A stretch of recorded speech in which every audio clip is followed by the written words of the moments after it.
Assalamualaikum warahmatullahi wabarakatuh. Jumpa lagi di Jejak Dimensi. Apa kabar teman-teman semua? Semoga kalian dalam keadaan sehat selalu, panjang umur, bahagia selalu, dan sukses selalu. Dan pada kesempatan kali ini, saya akan menceritakan kisah mistis dan kisah horor yang berjudul Teror di Gunung Sumbing. Cerita ini series dari bagian pertama hingga seterusnya. Buat teman-teman yang belum mendengarkan episode sebelumnya, alangkah baiknya kalian mendengarkan terlebih dahulu agar mengerti alur ceritanya. Tidak usah lama-lama bagaimana keseruan kisah ini, kita langsung saja ke ceritanya. Teror Gunung Sumbing bagian terakhir.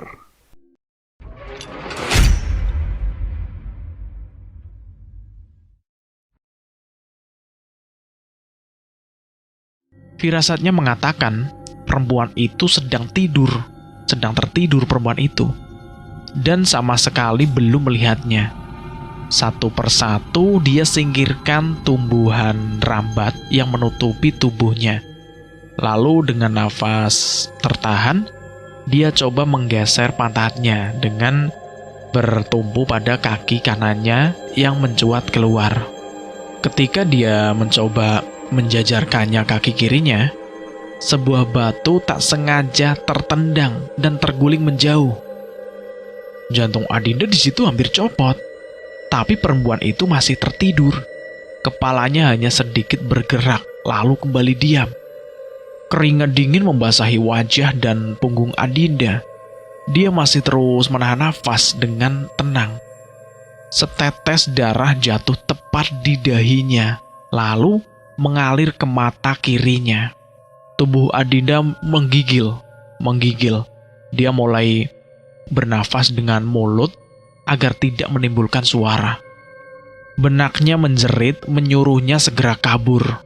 Dengan kedua ujung kaki dan kedua tangan sebagai tumpuan, dia coba mengangkat tubuhnya dari posisi duduk ketika sebuah ranting kering tak sengaja terinjak dan patah. Suaranya yang nyaring nyaris membuat darahnya merinding. Dengan gemetar, si Adinda itu berlahan menoleh ke atas. Tubuh perempuan itu nampak berkedut 2 kali. Seluruh matanya yang putih dan selalu kelihatan terbelalak mulai bergerak-gerak. Lalu berlahan bola matanya yang hitam muncul dan langsung menatap Adinda di wajahnya. Seperti binatang, perempuan pucat itu langsung merayap turun dengan cepat. Di situ Adinda menjerit histeris dan langsung tunggang langgang menembus semak. Ranting dan akar menyayat tubuhnya, tapi dia tetap berlari sambil sesekali menoleh ke belakang. Ternyata di belakang tidak ada apapun. Perempuan itu tidak mengejar. Nafasnya turun naik dan jantungnya hampir meledak karena lelah. Seluruh tubuhnya bersimbah keringat. Dengan tangan bertumpu pada sebuah batang pohon, di situ Adinda muntah-muntah. Dia hampir saja menyerah saat tak jauh di depannya sebuah bayangan terlihat bergerak mendekat. Tak ada pilihan lain, dia kembali bersiap. Satu yang menahannya untuk tak kabur duluan adalah dia perlu tahu apa yang akan dihadapi. Walau diselubungi kabut, bayangan itu mulai terlihat jelas. Nafas Adinda tercekat di tenggorokan. Lututnya gemetar sambil menatap tajam bayangan yang mendekat itu. Yang tak ia tahu, sosok itu tak hanya satu. Adinda menjerit kaget saat sebuah tangan muncul dari semak di samping kirinya. Dia berhasil menepis cengkraman tangan itu, tapi keseimbangannya goyah. Dia jatuh terguling. Adinda menjerit lagi, lalu dengan panik langsung coba berdiri, bersiap untuk kabur. Matanya terbelalak lebar mendapati pemandangan yang membekukan nyalinya. Di depannya berdiri beberapa sosok mayat tanpa kepala. Saat itu si Adi itu mendengar suara. "Boy!" Adi membeku mendengar sapaan khas yang sudah lama tak ia dengar. Luapan emosi meledak di dadanya yang bergemuruh. Tapi dia sama sekali tidak dapat menoleh untuk melihat sang pemilik suara itu. "Bang, bang," kata si Adi.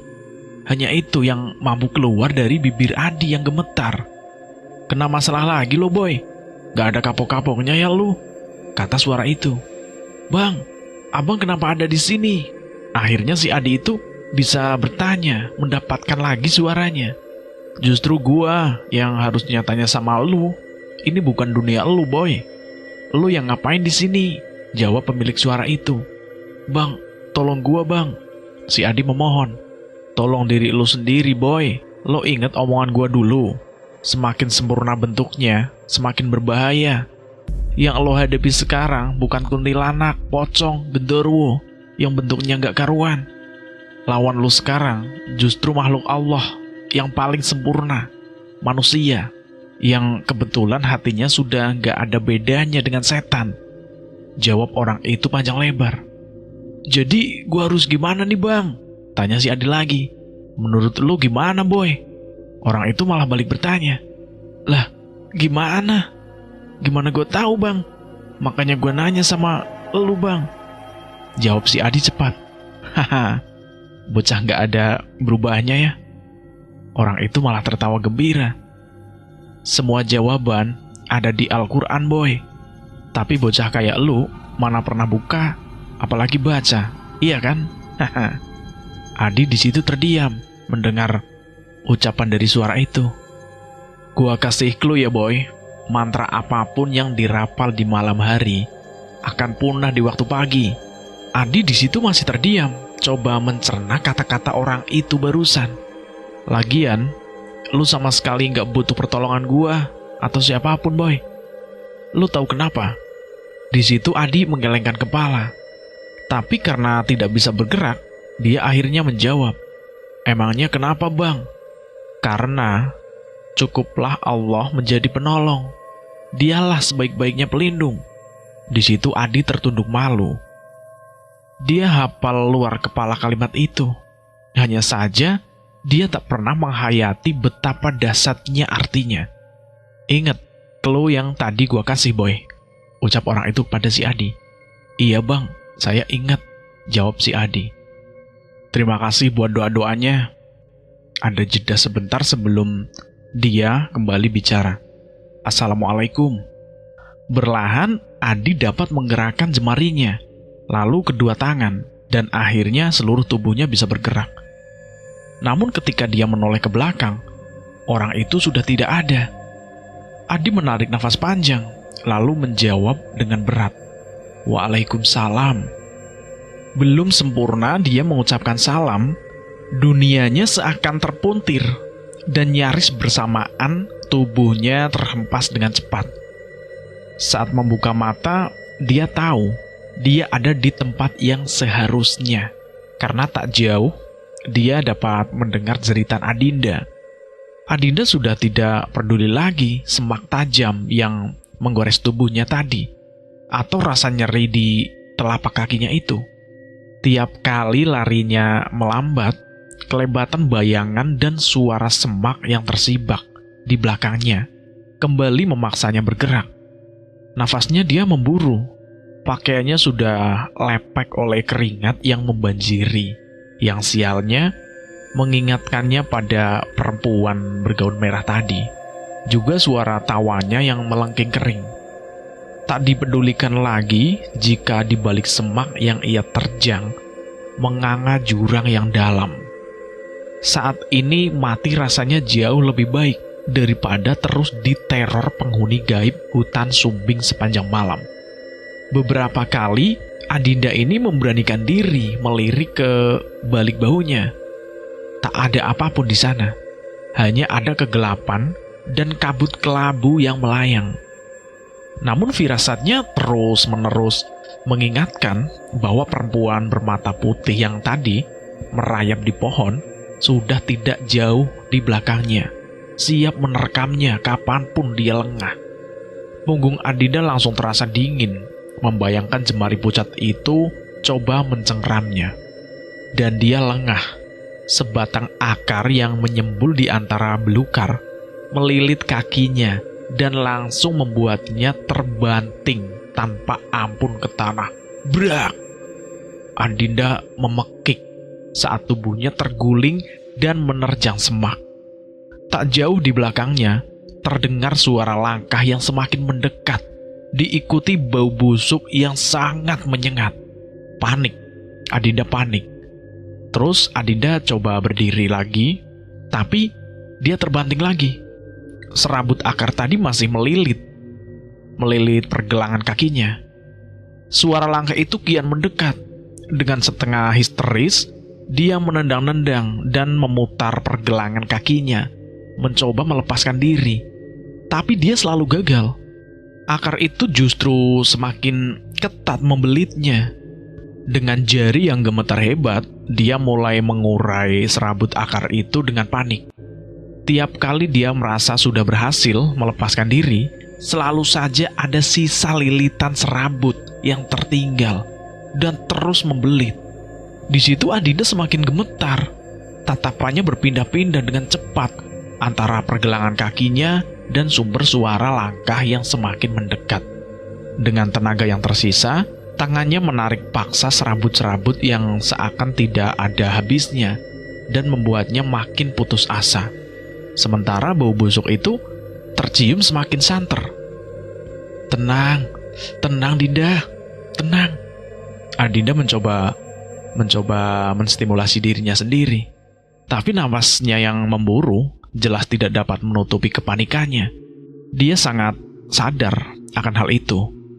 Pelan, dia coba mulai mengatur nafas, menghirup dari hidung dan mengeluarkannya dari mulut. Beberapa kali dengan cepat, dan selama itu, tatapannya tak dapat lepas dari arah datangnya tadi. Waspada jika ada sedikit saja gerakan ganjil di antara semak belukar. Dia meraba serabut yang menjerat pergelangan kakinya. Dia coba mengendurkan ikatan yang saling silang tanpa dapat melihat, membuatnya merasa depresi. Tanpa ada penerangan apapun, kegelapan ini sungguh menyiksanya. Matanya mulai terasa perih karena keringat yang mengalir di dahi lalu merembes ke sudut mata. Sadar usahanya tidak akan berhasil, dia membalik caranya bekerja. Dari pergelangan kaki, dia mengurut serabut yang membelit itu dengan dua tangan. Coba menelusuri sumbernya di balik semak. Jika tak dapat mengurai, maka dia akan mencabut akarnya. Perlahan tangan menelusuri serabut panjang itu hingga ke dasar semak. Dengan cara meraba, Adinda akhirnya menemukan pangkalnya. Namun, alih-alih memegang tanah, jarinya justru menyentuh sesuatu yang kenyal dan dingin. Refleks dia menarik tangannya menjauh. Tapi ketakutannya dikalahkan rasa penasaran. Dengan ujung jarinya yang gemetar itu, dia mencoba lagi menyentuh apapun itu. Kerongkongannya kering dan jarinya semakin gemetar. Kini, seakan dia bahkan bisa mendengar degup jantungnya sendiri. Adinda menggigit bibirnya saat akhirnya ujung jarinya kembali bersentuhan dengan benda lunak itu. Dengan sangat perlahan, dia merabanya mencoba mengenali. Nafasnya tertahan, keheningan yang mencekamnya mengingatkan bahwa dia tak punya banyak waktu. Menyadari hal itu, Adinda menyentuh benda itu sekali lagi dengan telapak tangan kanannya dan langsung menyadari yang sedang ia pegang itu saat ini adalah sebuah wajah. Dan yang membelit kakinya sejak tadi bukanlah serabut, melainkan rambut. Dengan cepat, dia menarik tangannya dengan gugup sambil menjerit, menjatuhkan dirinya ke belakang, membalik tubuhnya dan kabur.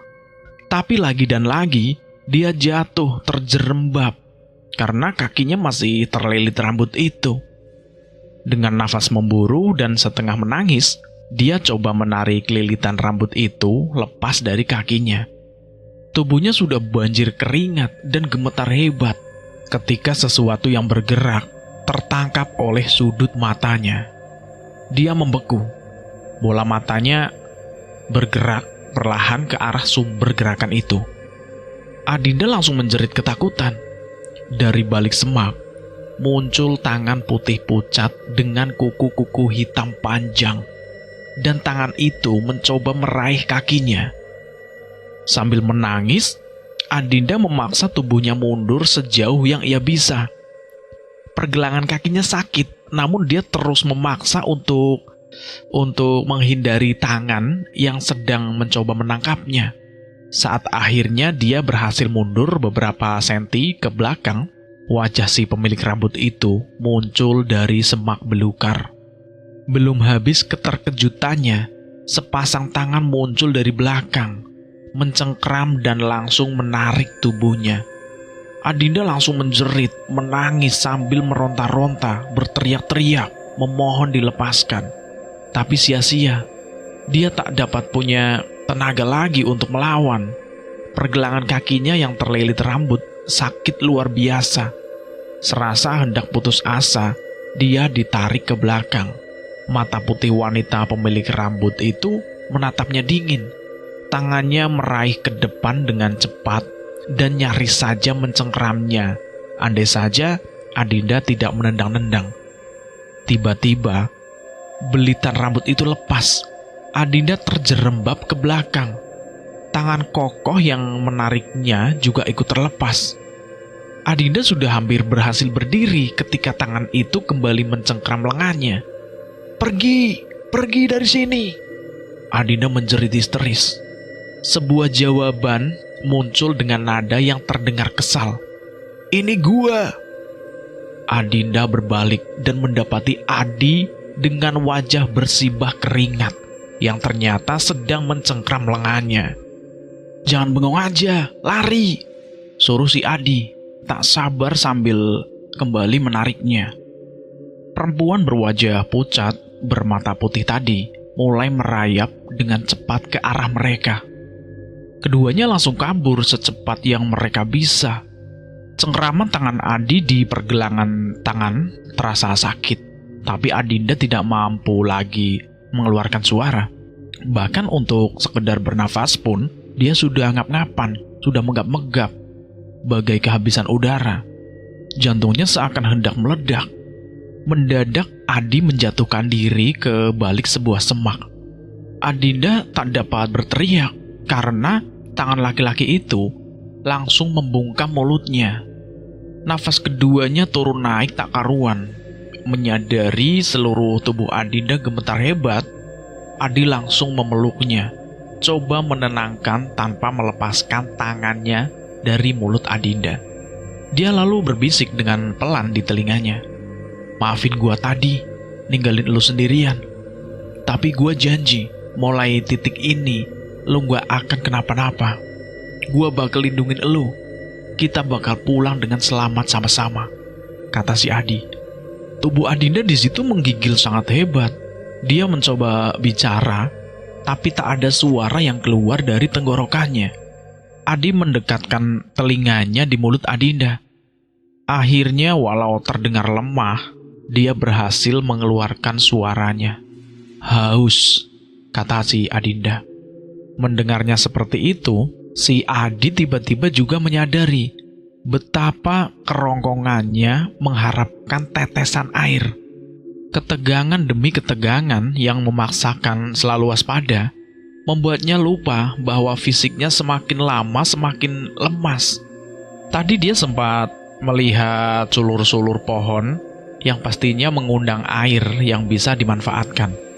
Tapi dia tak mau mengambil resiko meninggalkan Adinda sendirian. Anak ini tak akan selamat jika sendirian, karena dialah target utama malam ini, pikir si Adi sambil memandangi Adinda yang terpejam. Tanpa meminta persetujuan, dia mengangkat tubuh Adinda dan menggendongnya di punggung. Adinda sama sekali tidak protes. Dia hanya terkulai lemah di punggung Adi. Dengan terbungkuk-bungkuk, dia mulai melangkah menerobos semak. Beberapa kali dia terpaksa berhenti untuk menaikkan lagi tubuh Adinda yang merosot di punggungnya. Lututnya mulai goyah. Namun dia terus memaksakan diri melangkah, ditemani dekur burung hantu dan nyanyian serangga hutan.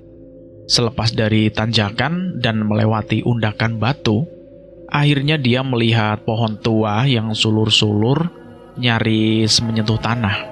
Kabut yang bergerak pelan di sekitar batang dan sulur-sulur itu membuat pohon itu terlihat mengerikan.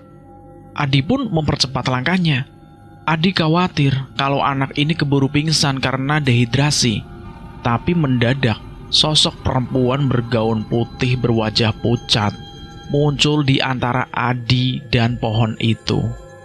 "Minggir! Minggir!" bentak si Adi, membuat penampakan itu hilang tanpa bekas. Setelah merebahkan Adinda di tanah, dia memotong sulur rambat tadi dengan tangannya. Air segar yang mengucur dari sana dioleskan di bibir Adinda dan memaksa anak itu yang sudah setengah tak sadarkan diri untuk meminumnya. Setelah beberapa tetes, Adinda mulai mendapatkan kesadarannya kembali. Adi kembali memaksanya untuk minum air dari dalam sulur itu. Hal pertama yang ia lakukan setelah membuka mata adalah batuk-batuk hebat dan muntah. "Jangan muntahin, lawan rasa mualnya," ucap si Adi dengan lembut. Adinda pun menjawabnya dengan anggukan lemah. Saat dia sedang membasahi kerongkongannya sendiri, tiba-tiba suhu menjadi dingin, disusul kabut yang menebal dan suara-suara serangga malam menghilang. Adi langsung waspada dan menegakkan telinganya. Ada sesuatu yang mendekat. Dengan tergesa-gesa, Adi kembali menggendong Adinda berlari ke semak terdekat. Perempuan itu terpekik ketika Adi menurunkannya dengan cepat dan langsung membekap mulutnya. Keringat dingin membasahi keduanya. Adinda coba memberontak dari dekapan tangan Adi di mulutnya. Namun, dekapannya itu justru semakin kencang. Laki-laki itu menolak untuk melepaskannya. Dia menatap tajam pada Adinda, seraya memberikan kode agar tetap tenang. Tapi bukannya tenang, Adinda justru makin panik melihat sikap tubuh Adi yang semakin terlihat waspada. Adi meliriknya, lalu menempelkan jari telunjuk di bibirnya, memintanya untuk tidak berbicara.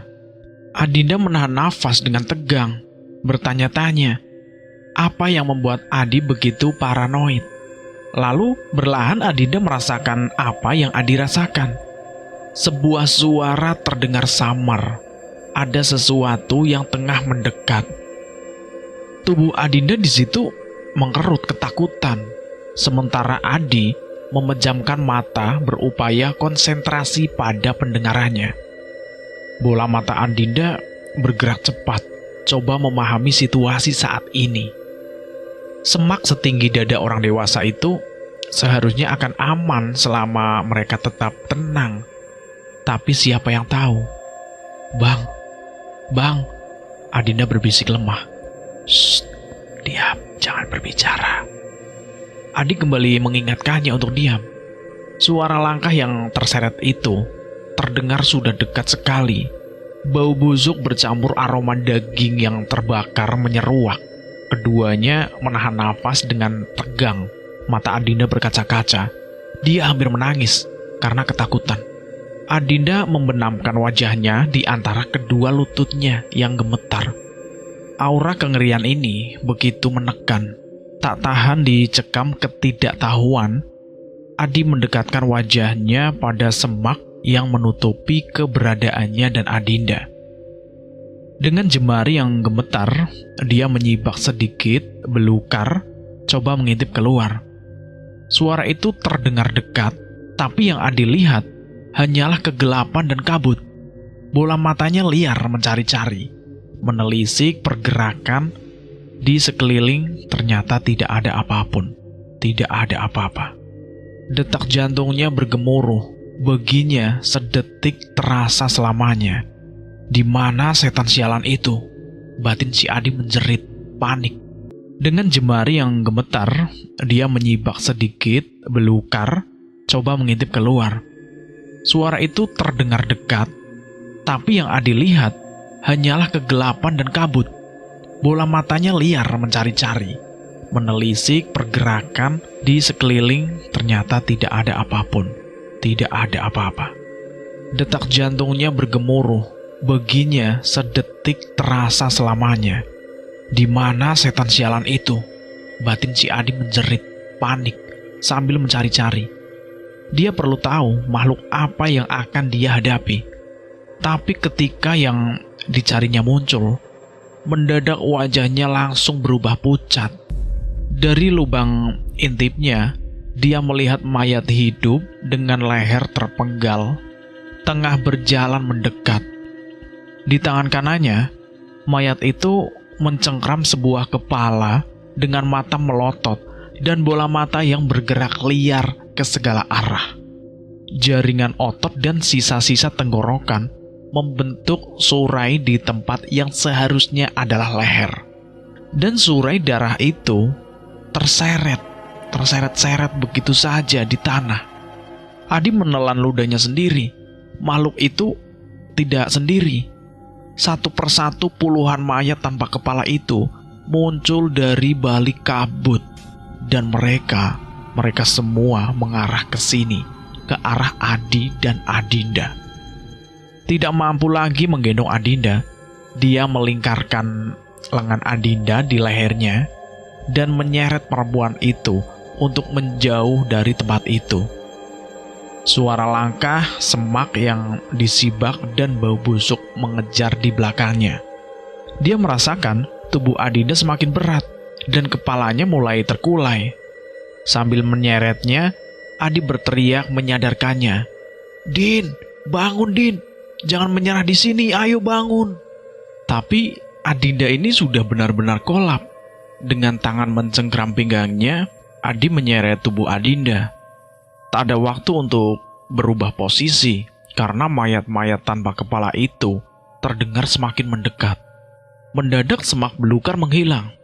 Adi menemukan dirinya berada di ujung tebing yang sangat curam. Tak jauh di depannya, jurang tanpa dasar terlihat menganga di sana. Tidak peduli, dia terus bergerak hingga di bibir jurang, berharap ada jalan keluar. Tapi hasilnya nihil. Dia benar-benar terperangkap di situ. Adi menurunkan tubuh Adinda dengan perlahan, sambil mengedarkan pandangannya. Tak jauh di atasnya, nampak geriji puncak Makukuhan dan celah tebing Segorowedi. Terlihat bagai raksasa hitam, bulan tak terlihat dimanapun. Angin dingin yang naik dari dasar jurang menampar wajahnya, membuat pipinya terasa kebas. Adi menghirup nafas panjang sambil memejamkan mata. Otaknya berpikir keras mencari jalan keluar. Ucap orang itu tadi kembali terbayang. Tapi hal itu justru membuat Adi semakin putus asa. Tanpa adanya bulan, dia kehilangan jejak waktu. Namun, walau begitu, dia tahu pagi masih lama. Matahari tak akan muncul begitu saja di tengah-tengah kegelapan. Sihir ini akan mencengkeramnya sampai akhir. Adi merapikan rambut yang menutupi wajah Adinda. Janjinya untuk melindungi perempuan ini ternyata hanya bertahan seujung jari. Dengan lembut, Adi membelai kelopak mata Adinda yang terpejam. Kalimat maafnya tertahan ketika dia merasakan arakan-arakan ganjil di sudut matanya. Mayat-mayat tanpa kepala itu mengepungnya dari segala arah. Gerakannya kaku dan patah-patah. Dengan langkah terseret, Adi menarik tubuh Adinda mundur hingga tepi jurang. Angin yang bertiup dari bawah membekukan punggungnya. Tak ada lagi tempat untuk mundur. Mayat itu bertubuh gosong yang melangkah paling depan tinggal berjarak 5 meter di depannya. Di situ bau busuk dan daging hangus menguasai udara. Adi di situ sudah kehilangan akal. Kerikil-kerikil berguguran di bawah kakinya. Pecahannya jatuh di telan jurang yang menganga. Adi di situ tubuhnya banjir keringat dan kedua lututnya gemetar, sementara mayat-mayat itu terus mendekat ke arah Adi. Adi melirik kabut yang mengisi celuk-celuk jurang di bawahnya.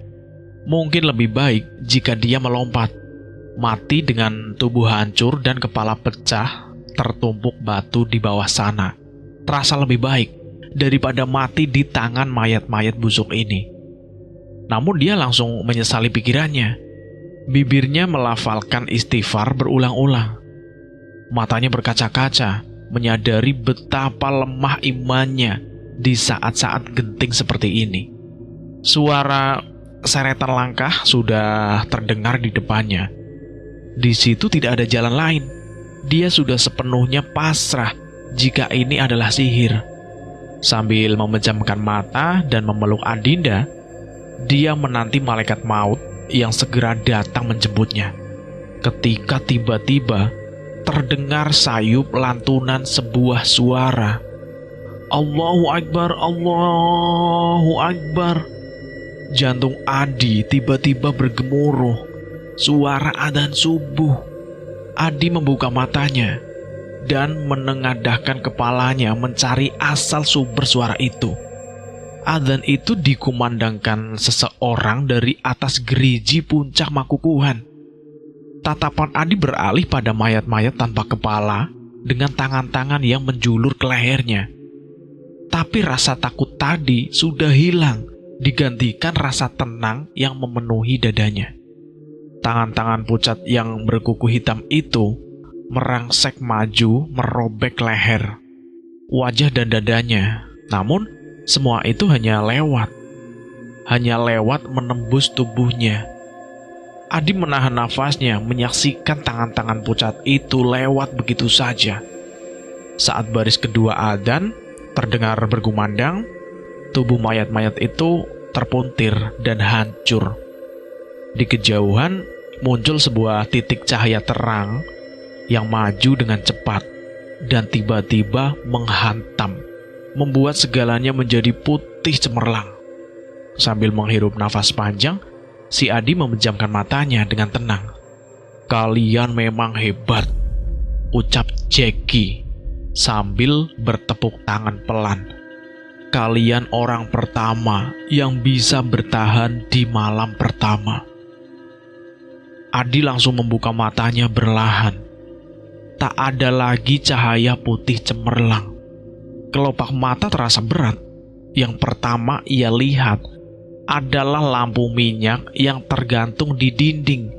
Di bawah lampu itu, di bagian yang tidak terkena cahaya, tampak Jackie tengah duduk bersila dengan kedua tangan ditangkupkan di lutut.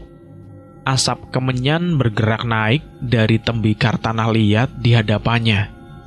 Di belakangnya duduk Bismo dengan raut wajah kecewa. Darah Adi menggelegak seketika, tapi dia sama sekali tidak dapat bergerak dan mendadak muncul rasa sakit di pergelangan tangannya.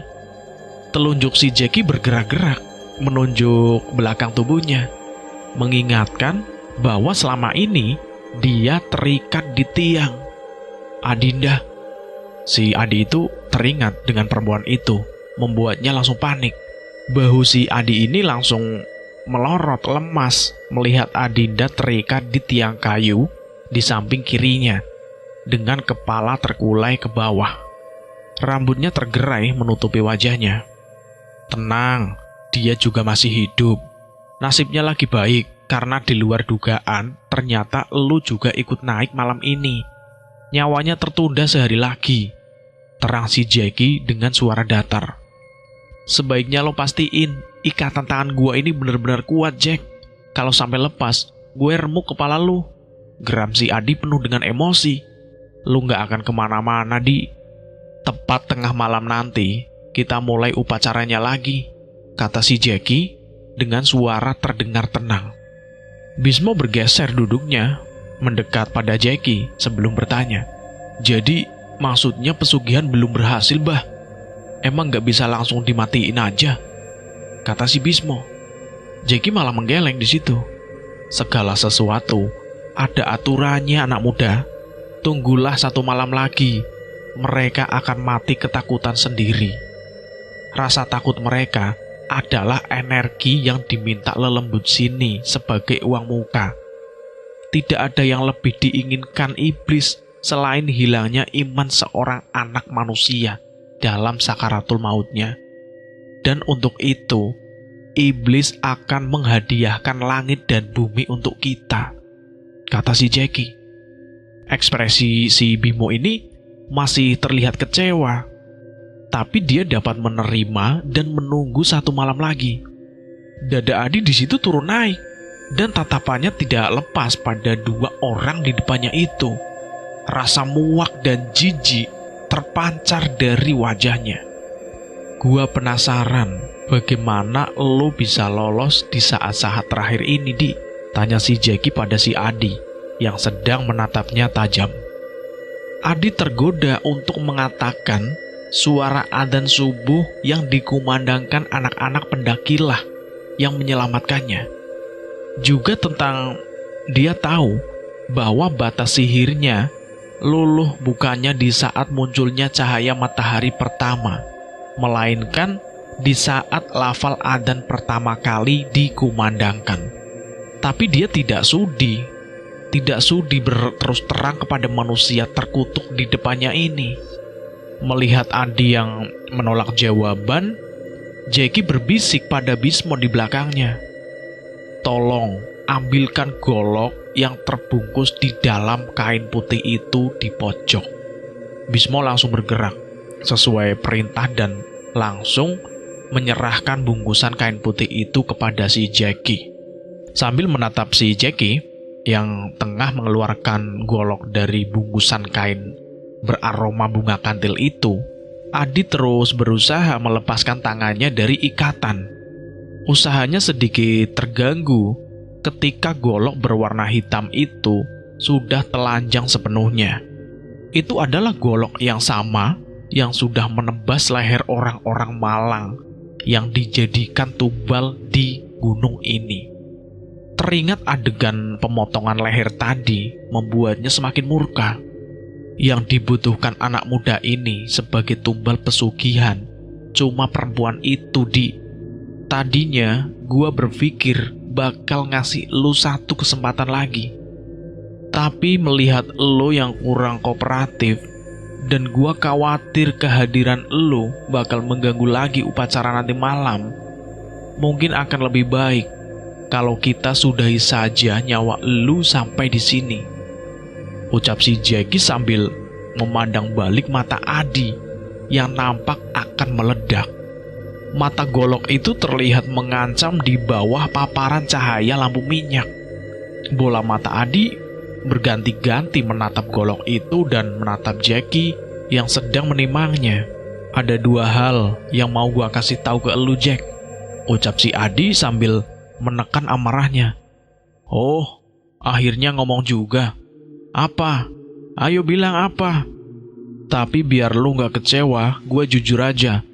Omongan lu gak akan merubah apapun. Keputusan gue udah bulat. Suara Jackie terdengar luar biasa tenang di situ. Lalu dia meneruskan. Apa itu?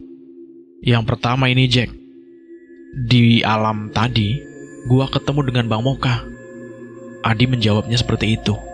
Oh iya? Jackie nampak terkejut. Sekarang masuk akal. Kenapa lo bisa selamat? Jauh-jauh dari Ciremai untuk menyelamatkan anak emasnya. Hebat. Gua itu fan berat beliau loh, Di. Konsep kita soal jarak dan waktu jauh berbeda dengan konsep jarak dan waktu dunia mereka. Lo juga tahu itu kan? Kata si Adi. Iya, betul juga sih. Yang keduanya itu betul, jawab si Jackie. Dan yang kedua, Jack, gua cuma mau kasih tahu kalau ikatan gua udah lepas. Jackie tidak sempat lagi memproses informasi terakhirnya karena Adi tiba-tiba merangsek ke arahnya. Bogem tangan kanan Adi langsung membuatnya terguling dan menghantam tembok gedek. Lampu minyak yang tergantung jatuh menimpa tubuhnya dan langsung membakarnya tanpa ampun. Minyak yang membasahi baju dan celananya makin membuat api itu berkobar dengan cepat. Di situ Jackie menjerit-jerit histeris sambil berguling-guling. Adi dengan cepat mengambil golok yang terjatuh dan menghunuskannya ke wajah Bismo yang sedang gemetar membeku karena kaget dan takut. "Lepasin ikatan Adinda, cepat!" bentak si Adi dengan mata melotot, membuat Bismo itu semakin gemetar. Dengan canggung dia melepaskan simbol yang mengikat tangan Adinda.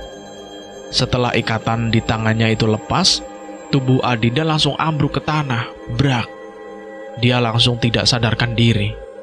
Tanpa melepaskan tatapan kepada Bismo, Adi mengalungkan lengan Adinda di lehernya dan memaksanya untuk berdiri. Di samping itu, api yang membakar tubuh Jackie kini mulai membakar dinding gedek. Dengan memapah tubuh Adinda, Adi berjalan mundur menuju pintu keluar sambil menghunuskan goloknya ke arah Bismo. "Pakai karung di pojok itu untuk tolong Jackie," perintah Adi pada Bismo. Bismo menatap karung yang dimaksud, tapi dia tetap diam mematung dengan ekspresi bingung dan ketakutan. Sementara api mulai menyambar langit-langit pondokan itu. Teriakan Jackie semakin menjadi-jadi, tapi tak lama tubuhnya sudah tidak berguling lagi. Adi merinding melihat wajahnya melepuh dimakan api. Sesekali tangan dan kakinya bergetar sebelum akhirnya diam tidak bergerak. Api dengan cepat melahap setengah ruangan itu. Adi yang sudah di pintu keluar terkejut karena Bimo masih di dalam, berdiri di tengah ruangan. "Lupain aja, cepetan keluar!" Adi berteriak sambil melindungi wajahnya dari bunga-bunga api yang berterbangan. Bibir Bismo gemetar, wajahnya menampakkan ekspresi kengerian. Dengan suara melemas, dia memohon pertolongan. "Bang, tolong bang, tolong! Keluar, jangan diem aja!" teriak si Adi. Bismo hanya mampu menggelengkan kepalanya sambil menangis di antara jilatan lidah api itu. Mata Adi terbelalak saat menyadari mengapa Bismo tidak juga bergerak. Tangan-tangan pucat mencengkram kaki hingga ke betisnya, mencakar pahanya dan menahannya diam di tempat. Suara gembertak kayu yang dimakan oleh api terdengar di mana-mana, mengaburkan suara tangisan si Bismo. Adi di situ menatap wajah Bismo untuk yang terakhir kali sebelum sebuah balok jatuh dan menghantam punggung laki-laki itu. Tubuhnya langsung dilalap oleh api. Bah! Bismo langsung tidak bergerak sama sekali. Adi terus memapah tubuh Adinda yang tak sadarkan diri itu menjauh dari pondokan kayu yang sudah terbakar. Di akar pohon besar itu yang saling melilit hingga membentuk sebuah tangga alam, Adi merebahkan tubuh Adinda di tanah sambil menyenderkan punggungnya di batang pohon. Adi menatap tanpa ekspresi bagaimana pondokan mayit habis terbakar api. Dadanya naik turun dan jemarinya tidak dapat berhenti gemetar. Sementara semburat cahaya matahari pertama mulai menyambar dari puncak Gunung Sumbing. Kota Temanggung baru saja dia lewati. Adi sedang berusaha memejamkan matanya, mencoba untuk tidur di dalam bus yang membawanya ke Jakarta. Ketika gawainya berbunyi, dengan malas dia mengangkatnya. "Kena masalah lagi lo ya?" tanya orang di seberang sambungan tanpa mengucapkan salam. "Hehe, ya begitulah," jawab si Adi dengan cengengesan. "Tapi belum kapok kan? Gunung Argopura bulan depan, jadi ya? Berangkat." "Oke, ya udah, hati-hati di jalan. Kabarin kalau udah sampai Jakarta." "Ya udah, dadah Adi, dadah Ayu." Dan cerita ini selesai sampai di sini. Terima kasih buat teman-teman yang sudah mendengarkan cerita ini. Terima kasih juga buat teman-teman yang sudah berkomentar, yang sudah bergabung di channel ini. Terima kasih semuanya. Terima kasih juga buat penulis yang sudah mengizinkan kami untuk menceritakan kisah ini. Terima kasih buat teman-teman yang sudah mendukung channel ini. Terima kasih banyak. Dan saya mohon maaf jika ada kesalahan kata. Buat teman-teman, semoga diberikan kesehatan, diberikan kelancaran dalam rezekinya, dan dimudahkan segala urusannya. Dan sekali lagi terima kasih buat teman-teman semua yang sudah mendukung kami. Saya mohon maaf jika ada kesalahan kata, dan saya pamit undur diri. Akhir kata, wassalamualaikum warahmatullahi wabarakatuh.